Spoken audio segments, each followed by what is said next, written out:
Alright, hello everyone. Welcome to the second episode of my Minecraft series. My name is Defender. In this series, I try and beat vanilla Minecraft because I'm too incompetent to do anything else. For anyone who hasn't seen the first episode, which is probably 99% of today's viewers, last time I found a village. I made bread. An iron golem disrespected my craft and tried to assert dominance through eye contact. We had a staring contest for a good 2 minutes. This time, we're going to descend into madness, or more specifically, a cave. So there I was, fresh off the bread high. Once I had safely stored my most valuable possessions, I set sail across the lake in the hopes of executing the next phase of my plan and stripping the nearby cave of all its natural resources. Why? Because if colonialism has taught us anything, it's that stealing natural resources is practically tradition. Believe me, it's what the old British guys would have wanted. I eventually stumbled into a cave and found my first challenge: lava. A reminder from the Minecraft gods that my actions had consequences. Did I handle it responsibly? Yes. Did I almost burn myself alive less than a minute later? Also, yes. I subsequently mined some coal to make enough torches to host my own Victorian era rave. Once I had crafted my torches, I lit the place up like an orphan from the 1800s discovering matches for the first time.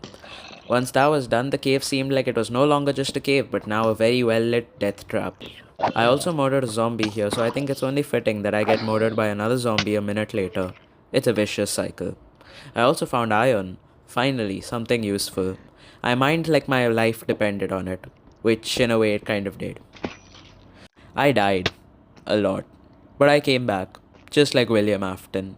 I also found that gold swords are pretty pathetic because mine was on life support after barely a few uses. It was basically just a glorified shiny butter knife. Absolutely useless. I've had plastic spoons more durable than this. So there I was, minding my own business, looking for shiny rocks I could mine, when all of a sudden a bunch of skeletons decided to take it upon themselves to be environmentalist advocates and not let me mine. All of a sudden, things were looking like a heated game of Call of Duty Bone Warfare, and I was not on the winning side. At that point, it wasn't even mining, it was just recreational respawning. They somehow had sniper level aim and were able to see in the dark. How was I supposed to compete? I had the reflexes of a disoriented potato in Mourning. Naturally, I got absolutely destroyed. A little while later, I kill a zombie in a section of the cave, as one usually does, and then the man drops a carrot. I did a double take when he did.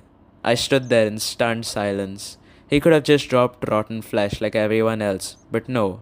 He said, "Here, vitamin A." I still haven't fully recovered. Didn't find diamonds, what did you expect?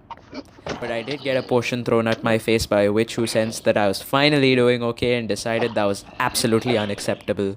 I then got jumped by 3 zombies. I checked my inventory and found out that I only had enough to craft 15 iron ingots. I would need 9 more to craft a full set of iron armor. Back in the cave, determined to find iron, but in my heart, I knew it was a fruitless endeavor.